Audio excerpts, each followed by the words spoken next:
Leo Frank's willing mythmakers. Quote, observe the operations of the white man. He is successful. He makes no excuses for his failures. He works hard in a collective manner. You do the same. End quote.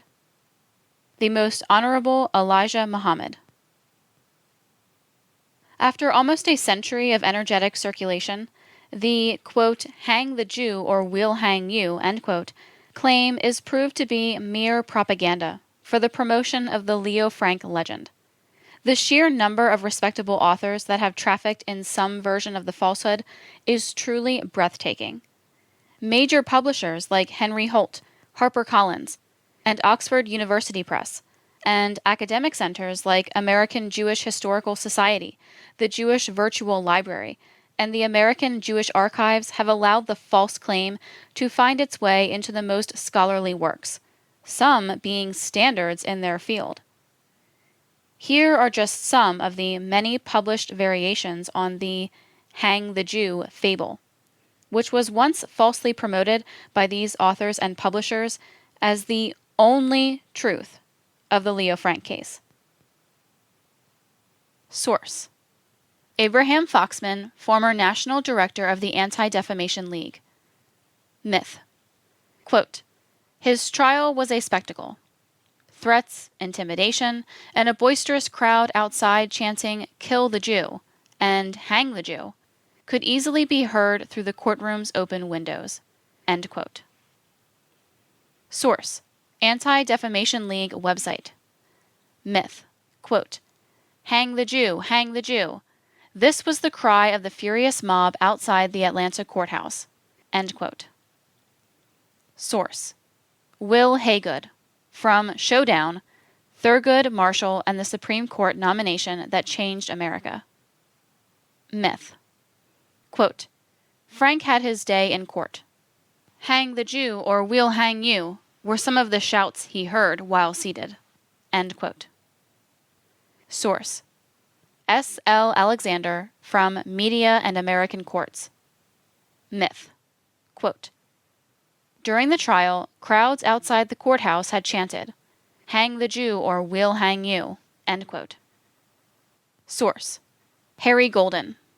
Various books and articles. Myth. Quote, the crowd shouted to the jury, hang the Jew or we'll hang you. Crowds shouted, hang the Jew. The mob shouted, hang the Jew or we'll hang you. Even after the crowds shouted, hang the Jew, and a tent evangelist thundered at the open window to the spectators in the courtroom, the Jew is the synagogue of Satan. End quote. Source: C. Van Woodward from Tom Watson. Myth. Quote, hang the Jew or we will hang you. End quote. Source: ADL. From Hate Groups in America, a record of bigotry and violence. Myth. Quote, mobs outside the courthouse calling for his death. End quote. Source: Raphael Madoff. From Jewish Americans and Political Participation, a reference handbook. Myth. Quote, incited by the rabble-rousing Georgia politician and publisher Tom Watson, anti-Semitic mobs filled the courtroom and surrounded the courthouse during the trial, making a guilty verdict almost inevitable. End quote. Source: Dale Schwartz, an ADL attorney. Myth. Quote, the jurors were intimidated during the trial by crowds outside the courthouse, which would chant, hang the Jew or we'll hang you, as they entered. There were lots of windows being broken. Rich's department store had a standing order to replace their plate glass windows every morning during this period. End quote. Source: Frey and Thompson from The Silent and the Damned. Myth. Quote, the mob was breathing vengeance in the very face of the judge and jury. End quote. Source: American Jewish Historical Society. Myth. Quote, crowds outside the courthouse shouted, hang the Jew. One juror had been overheard to say before his selection for the jury, "I am glad they indicted the goddamn Jew. They ought to take him out and lynch him. And if I get on that jury, I'll hang that Jew for sure." End quote. Source: New Orleans Rabbi Max Heller. Myth. Quote, "The courtroom was surrounded by a vociferous mob whose violent demonstrations against the accused could not but have reached the ears of the judge and jury." End quote. Source: Jules Archer from Riot, A History of Mob Action in the United States. Myth. Quote, "One notorious riot involved Leo Frank. Notes were sent to court officials.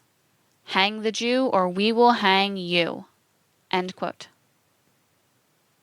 Source: Nathan Alsubel from The Book of Jewish Knowledge. Myth. Quote, "Outside the courthouse and the prison where he was confined, the mob chanted, 'Hang the Jew!'" End quote. Source: Arthur G. Powell from I Can Go Home Again. Myth. Quote, "With the mob in the streets around the courthouse grumbling for vengeance and howling for his blood." End quote. Source: American Israelite. Throughout several issues. Myth. Quote, "The courthouse was surrounded by a howling mob, the windows of the courtroom and the jury room were open, and the cries of the mob, 'to hang the Jew,' could be plainly heard." End quote. Quote, "The air about the courtroom was surcharged with mob violence." End quote. Quote, "Fanaticism, fostered by the Protestant Ministers' Association, which has manifested itself in a blind fury that would do credit to a mad mullah.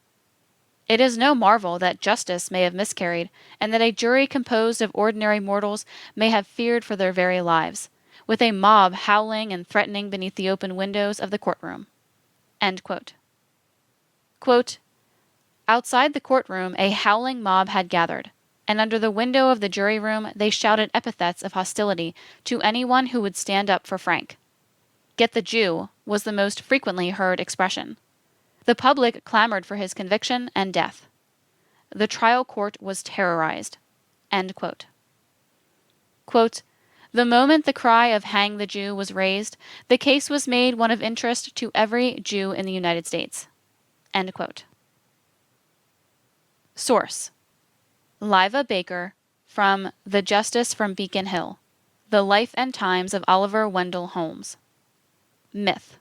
Quote, "But what really convicted Leo Frank was the crowd. Its chanting of 'Hang the Jew or we'll hang you' could be heard in the courtroom through the open windows by lawyers, judge, jury, witnesses, and the defendant himself." End quote. Source: Harry Barnard from The Forging of an American Jew, The Life and Times of Judge Julian W. Mack. Myth.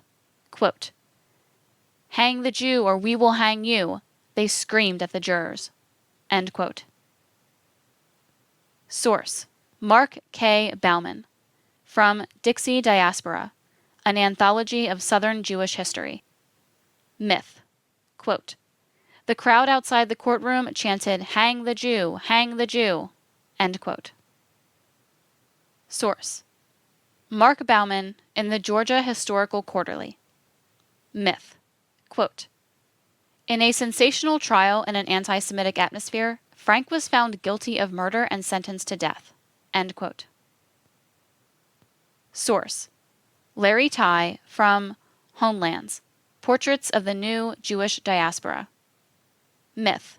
Quote, "Every day for a month, jurors entering and exiting the courthouse had to wade through crowds screaming, 'The Jew is the synagogue of Satan,' and 'Crack that Jew's neck,' while defense lawyers and the judge were warned they would not leave the courtroom alive if the damned Jew was acquitted." End quote. Source: Nathan C. Belth, ADL official, from A Promise to Keep. Myth. Quote, "Over and over, louder and louder, the men repeated the chant. hang the Jew, hang the Jew, end quote. Source: David Harry Bennett, from The Party of Fear. Myth. Quote, the jury received messages threatening, hang the Jew or we will hang you, end quote. Source: Kristen Boudreau, from The Spectacle of Death, Populist Literary Responses to American Capital Cases. Myth. Quote, unless you hang the Jew, we will get you, end quote. Source: Tim Cousins, from Tramp Royal. Myth. Quote, they shouted at Frank's lawyers, hang the Jew or we'll hang you, end quote. Source: Leonard Dinnerstein, from Uneasy at Home. Myth. Quote, Frank's lawyers had received anonymous phone calls with the cryptic message, if they don't hang that Jew, we'll hang you. Crowds outside of the courtroom frequently hurled epithets like, lynch him, and crack that Jew's neck. The jury was also threatened with lynching if it did not hang that damned Sheeny, end quote. See also Dinnerstein in Atlanta in the Progressive Era, page 145, wherein he makes the same claim. None of Frank's attorneys ever reported this. Neither the judge nor any one of the jurors ever reported this. Source: Lawrence Jeffrey Epstein, from At the Edge of a Dream. Myth. Quote, the New York Herald Tribune said, mobs choked the area around the courthouse. Men with rifles stood at the open windows, some aimed at the jury, some aimed at the judge. These men repeated the chant, hang the Jew, hang the Jew, end quote. Source: Everybody's Magazine, March 1915. Myth. Quote, officials were the recipients of threatening letters and messages. Hang the Jew or we'll hang you, end quote. Source: Stanley Feldstein, from The Land That I Show You. Myth. Quote, crack the Jew's neck, they shouted. Lynch him. Inside, spectators followed suit. Some officials, declared another spectator, received threatening phone calls and notes demanding that they hang the Jew or we'll hang you. One member of the jury reported that he wasn't sure of anything except that unless, end quote, we, quote, convicted Frank, end quote, we, quote, would never get home alive. The courtroom and streets were filled with an angry, determined crowd ready to seize the defendant. On the streets, unseemly demonstrations in condemnation of Frank were heard by the judge and jury. The judge was powerless to prevent these outbursts in the courtroom, and the police were unable to control the crowd outside. The mob, said one eyewitness, was breathing vengeance in the very face of the judge and jury. End quote.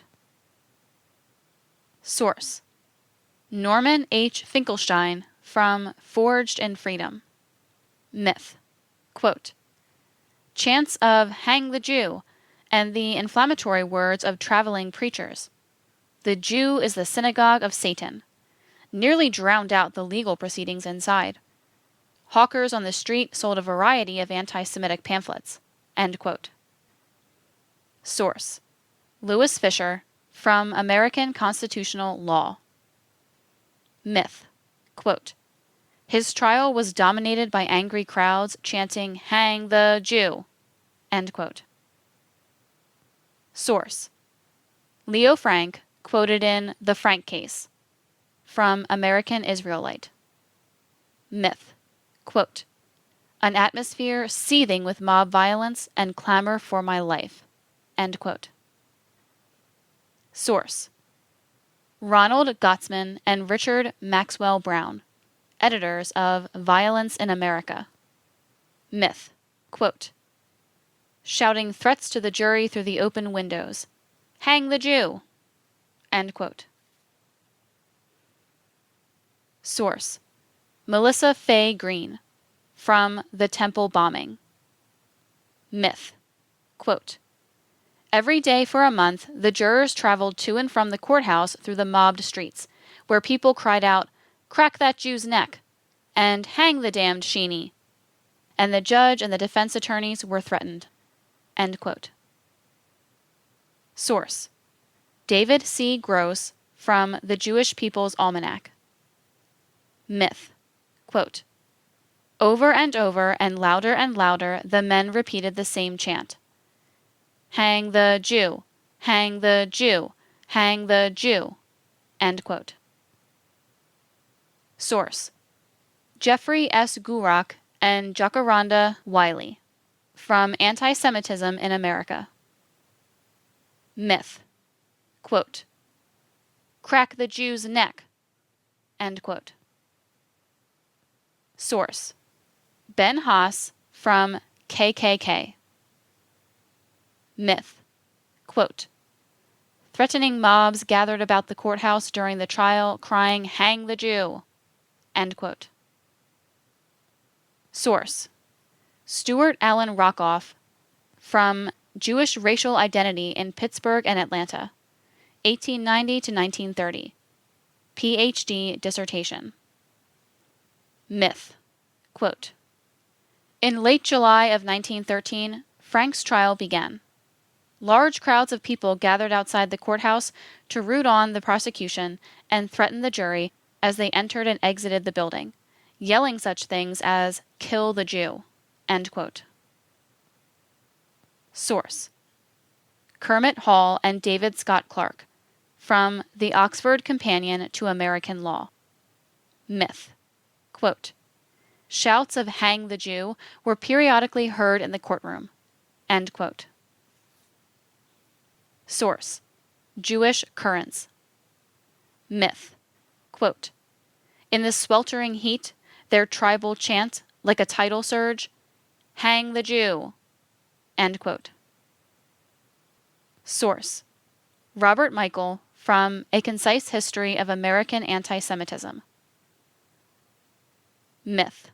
Quote, the jurors had to pass through a barrage of anti-Semitic curses from the crowds, numbering in the thousands at the courthouse.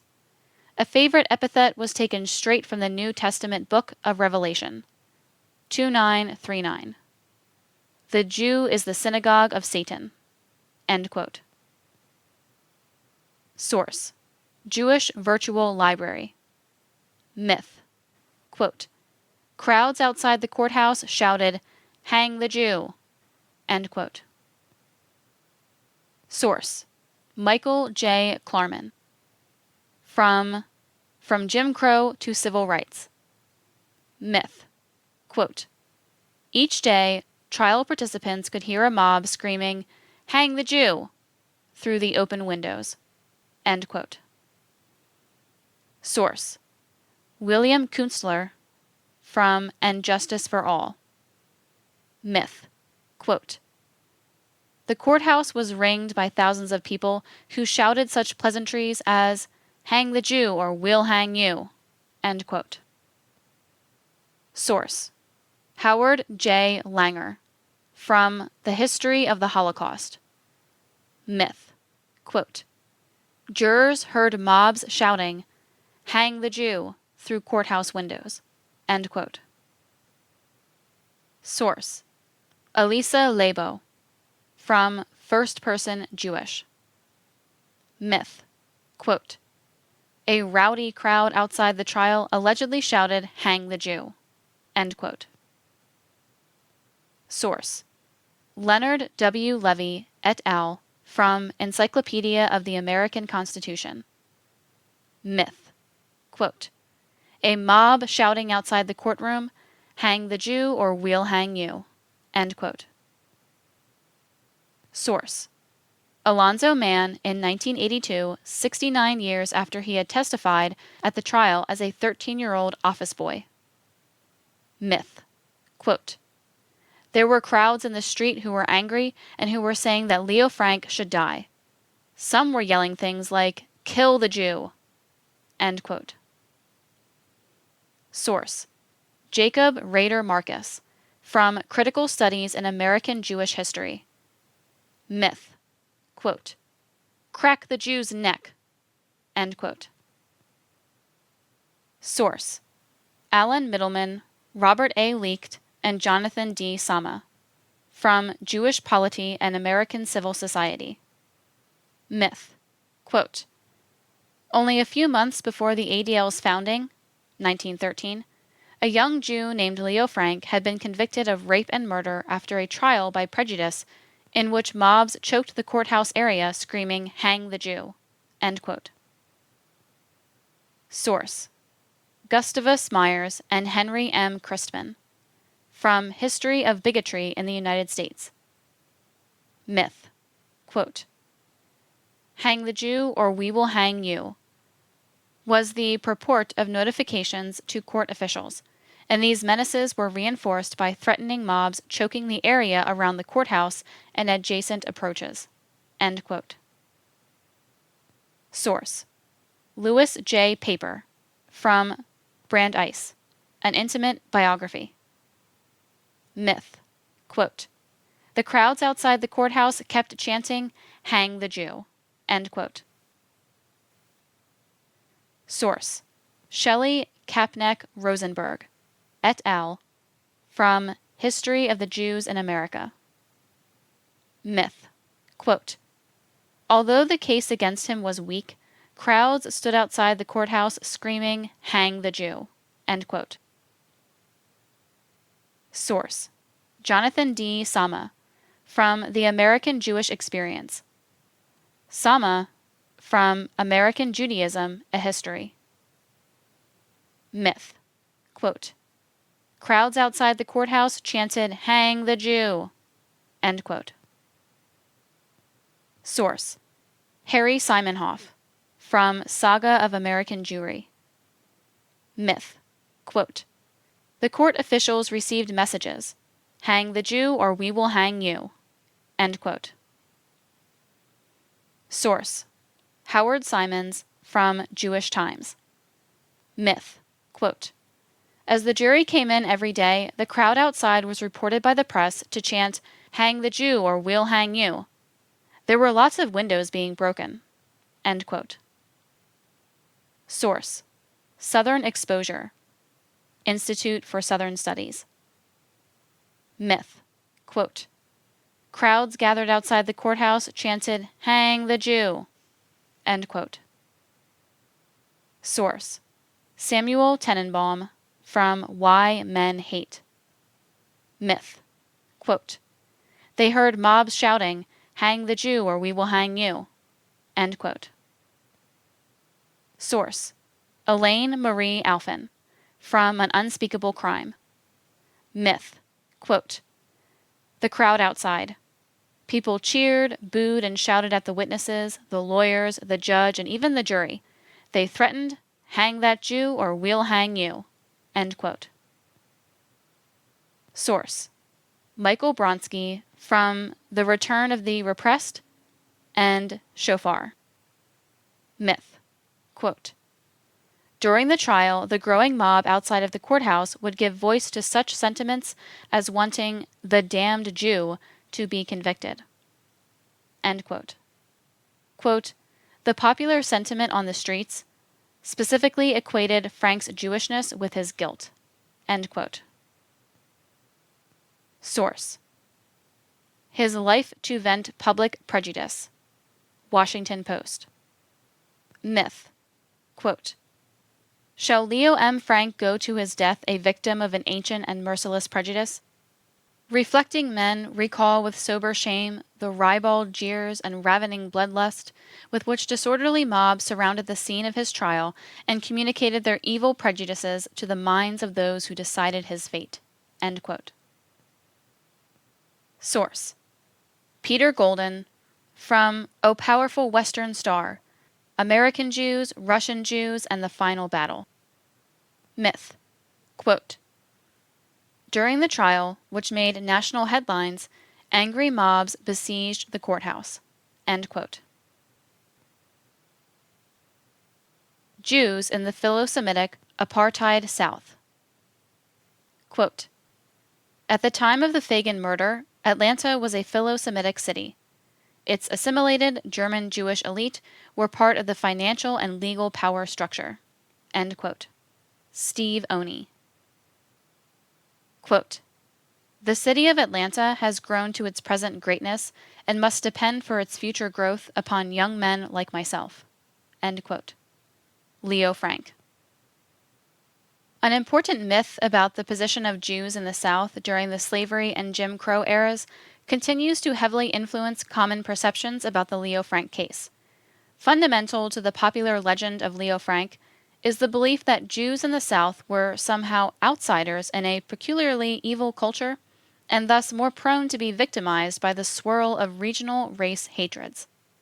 Nearly every published handling of the case is framed by the presumption that the well-known anti-black racism of the South also extended to Jews.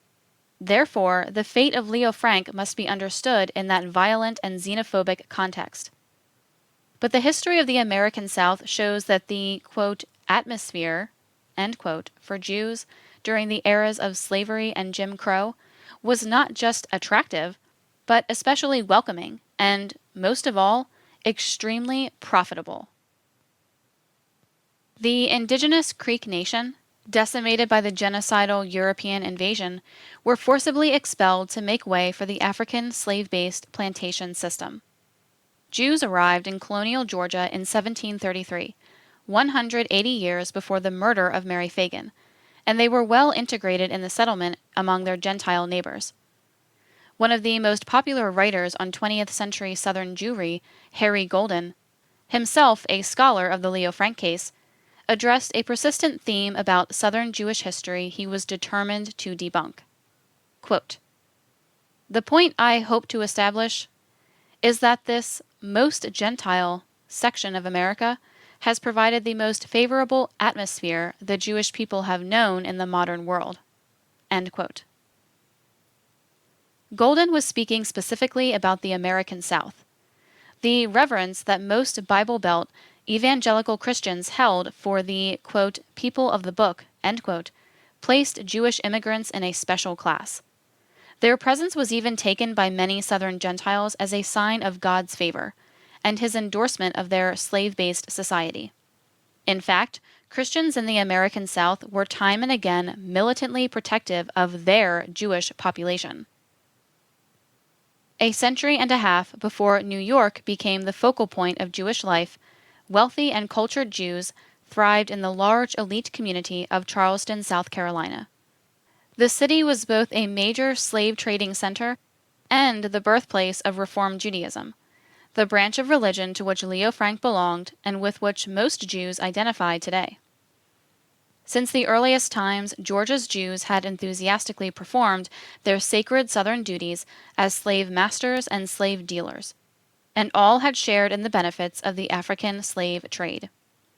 In 1901, the Jewish Encyclopedia made an astounding claim that put Jewish Americans at the epicenter of the slavocracy. Quote, "The cotton plantations in many parts of the South were wholly in the hands of the Jews, and as a consequence, slavery found its advocates among them." End quote. The slave-holding Charleston rabbi Gustavus Poznansky summed up the Southern Jewish American credo.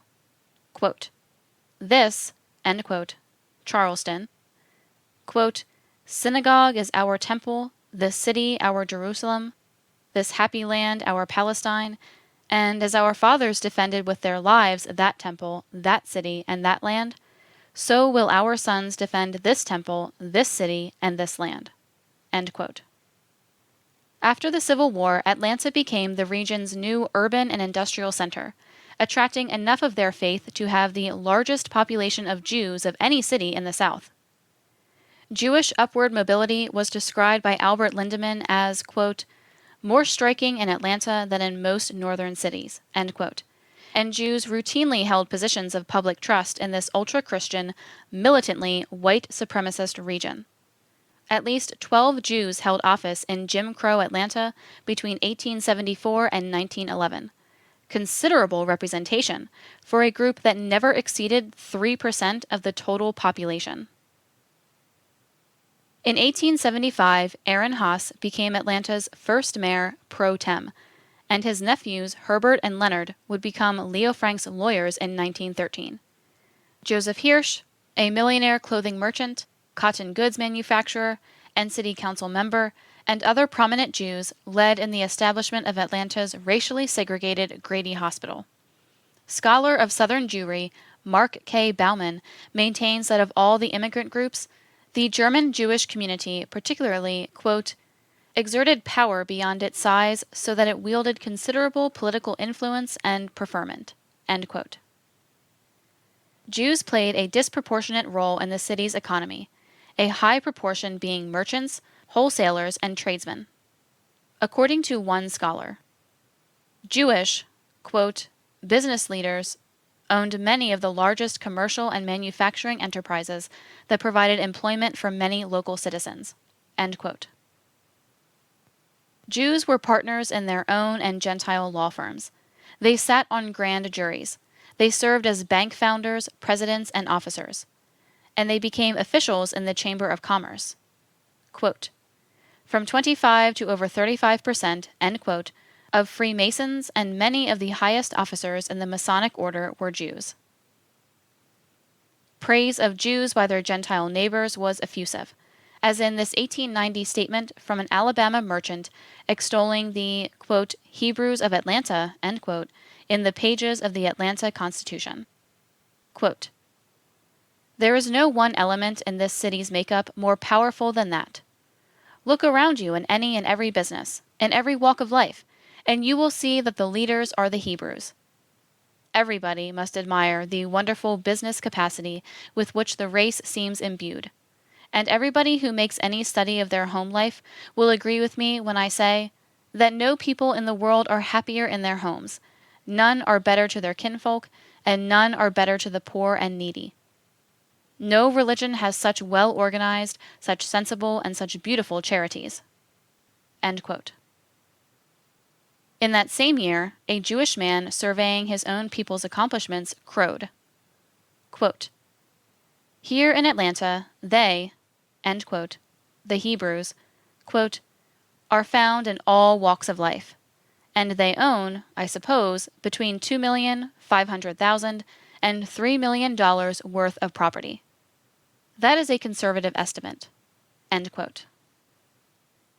The editor of the Atlanta-based Jewish South was bursting with justifiable optimism about the fortunes of Southern Jews when he wrote in 1878, quote, although, end quote, Judaism's, quote, growth in all sections of this land of the free has been most prosperous, still the South succeeded in producing the loftiest of fruits, of the greatest bounty and grandeur. The Jews in Georgia, however, did more than merely become a part of the existing Georgia tradition. In many instances, they created, shaped, and influenced both the character and course of many of those traditions and institutions. End quote. Emphasis ours. When the home of National Pencil Company shareholder Oscar Pappenheimer burned down in May of 1914, 1 year since Mary Phagan's murder in his factory, the Atlanta police formed a cordon around the house to guard it overnight. It seems that Pappenheimer's jewelry collection was one of the most valuable in the city. Destroyed were, quote, the finest pipe organ in a private home in Atlanta, end quote, 3 Steinway pianos, and, quote, prized violins and cellos, end quote. Jewish racism in Georgia. Jews reveled in their position as leaders among the many ethnic Europeans that settled the American South. No public position was denied to them, and the positions they attained found them eagerly swearing a solemn oath to uphold the sacred tenets of the Jim Crow legal system, a system indistinguishable in its function and cruelty from that which is said to have victimized the Jews in Nazi Germany. In fact, from the very beginning of their presence in the state, Georgia's Jews were completely untroubled by the extermination of the indigenous landowners, or by the region's total reliance on black African slavery and all its accompanying evils. They participated in the violence and terror that framed the slave system, and stood elbow to elbow with all whites as slavery's most ardent enforcers. Jews embraced the race laws of America voluntarily, and encouraged their Gentile neighbors to adhere to them unquestionably. It would take the 13th Amendment, passed in 1865, to end American slavery legally. But a full 30 years later, in 1896, the editors of the Jewish South newspaper opined, quote, "Negroes are intellectually, morally, and physically an inferior race, a fact none can deny." End quote. One, quote, "cultured Southern Jew," end quote, saw the freed black man and woman as such a distinct curse on his own citizenship that he wrote, quote, "The extermination of this race is a necessary consequence of this state of affairs." End quote.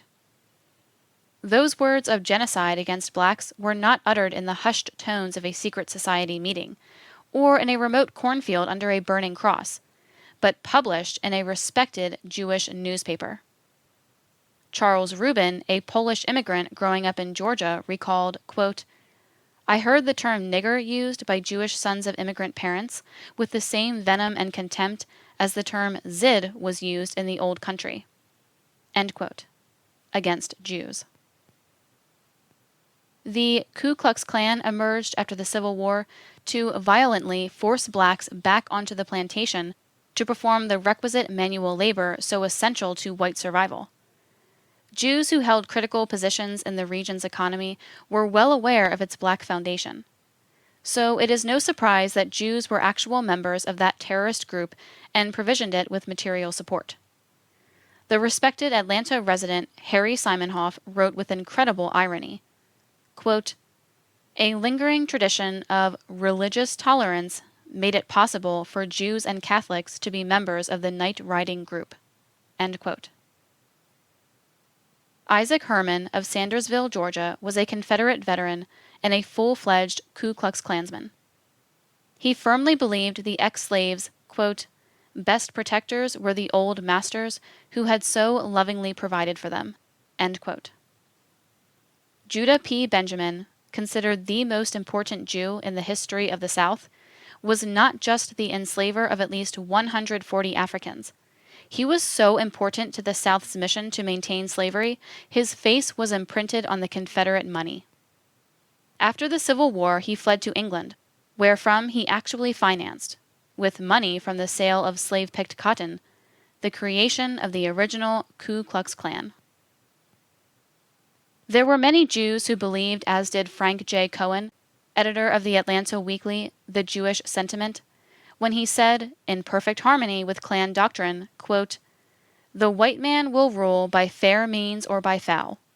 God Almighty never created the Negro the white man's equal, and even an act of Congress will not change the trend of nature or swerve the white man from his determination to retain his supremacy." End quote. In 1898, Cohen openly voiced his opinion of the gory American lynching tradition. Quote, "The white man is not only superior to the black man, but will assert his supremacy at the proper time and in the proper manner." End quote. 2 weeks later, he wrote, quote, "North Carolina has recently done herself proud while several other states have had dignified hanging bees." End quote. Lynching parties. Quote, "provoked by the usual cause.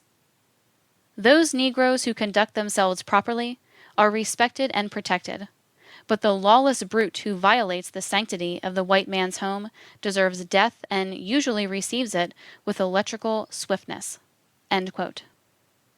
And again on August 11th, 1899, quote, "The primary needs of the Negro race is obedience to the law and recognition of the rights of others. If the unmentionable crime against womanhood is persisted in, mobs in the future will deal with him as they have in the past." End quote. Writer Bernard Postal reveals yet more layers of Jewish complicity in black suffering, at the hands of the most notorious organization of American terrorists of all time. Quote, "The attorneys for the Dragons, Kliegels, and other officials have not infrequently been Jews. Similarly, it has been shown that the manufacturers of the ubiquitous Klan nightgown have frequently been Jews. The present Klan has on several occasions insisted that it is not an anti-Semitic organization, a statement partially borne out by the fact that there are unquestionably Jewish members of the Klan in many states. End quote. Many writers have claimed that the Leo Frank trial rejuvenated the Ku Klux Klan. But not only is that claim untrue, such a feat would have been unnecessary.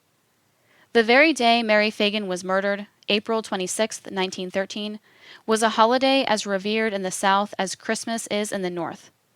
Confederate Memorial Day closed Atlanta to honor those, quote, sons of the South, end quote, who had actually attacked America and started a war that killed 850,000 Americans, all to maintain and expand African slavery. Leo Frank himself claimed to have been writing a letter to his uncle at the very time of the murder, a letter in which he reverentially references the, quote, thin gray line, end quote, of Confederate veterans parading outside his factory.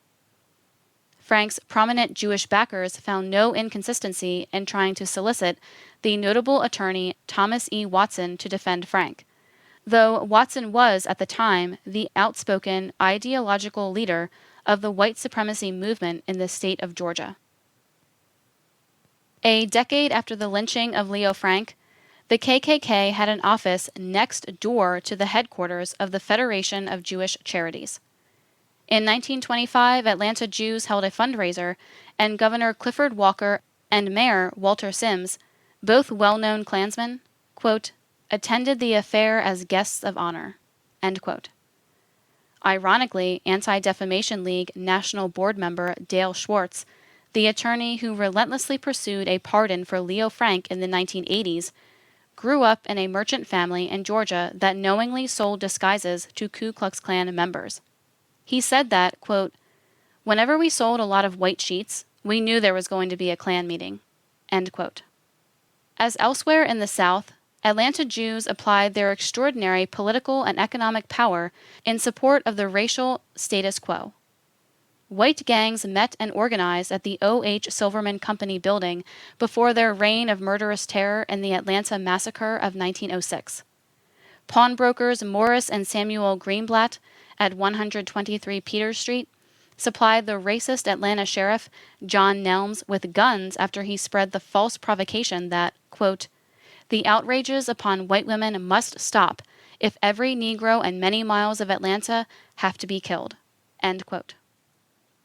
Of the dozens of blacks murdered, it is unknown how many were deaths involving guns supplied by the Greenblatt brothers.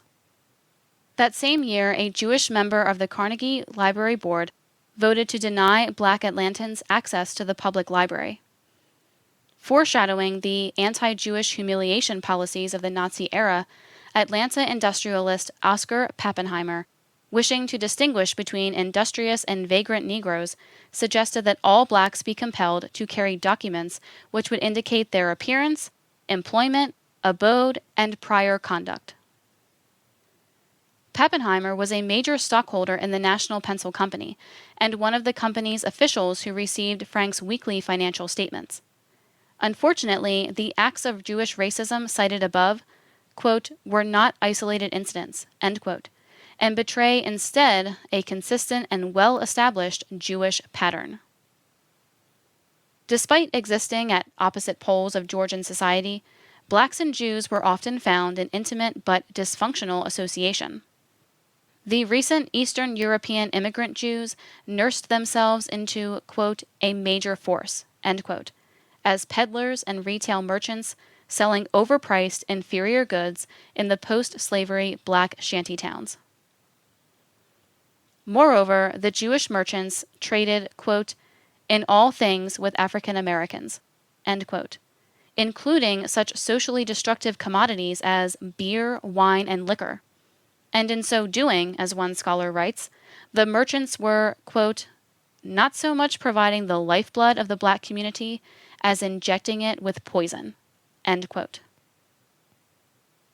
Black servants in Jewish homes and businesses lived in, quote, Negro tenements, end quote, and one-room shacks, quote, clustered in alleys behind Jewish homes, end quote.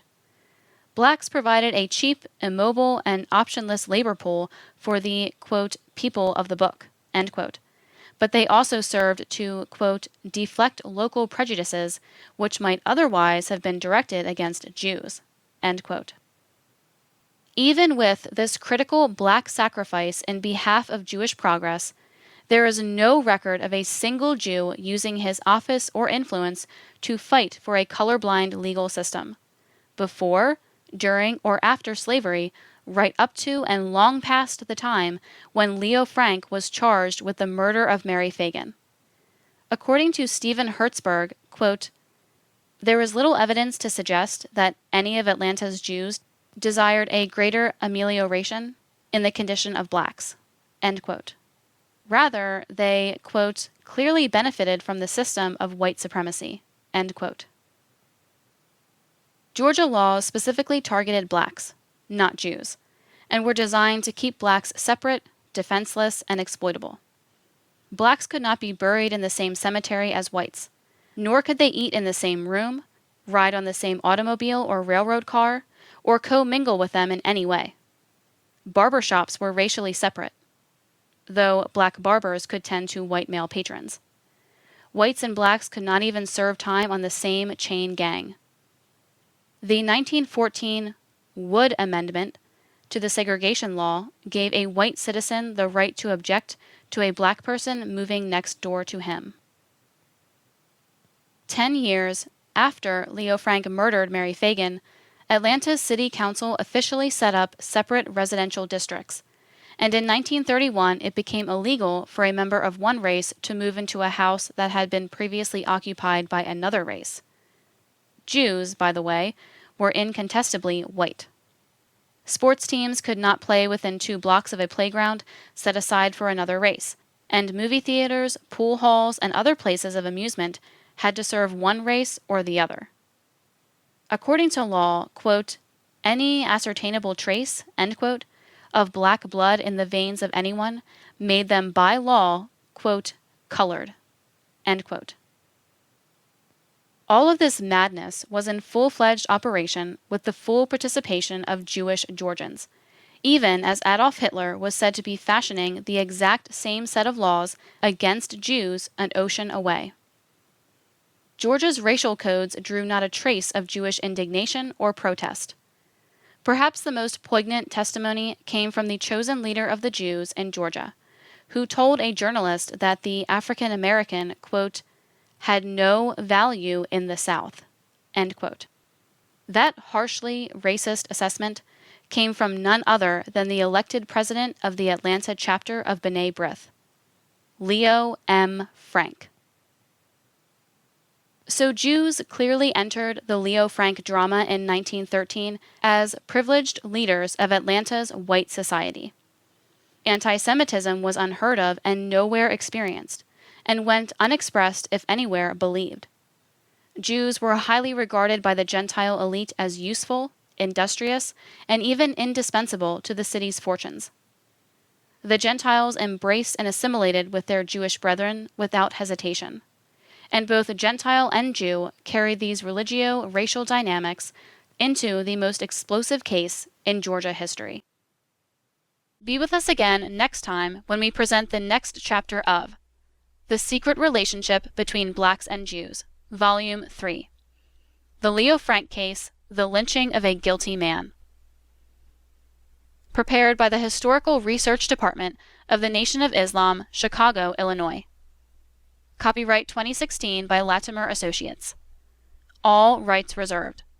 Published in audiobook form by the American Mercury with permission of the Historical Research Department of the Nation of Islam. Of the Nation of Islam. Of the Nation of Islam. Of the Nation of Islam.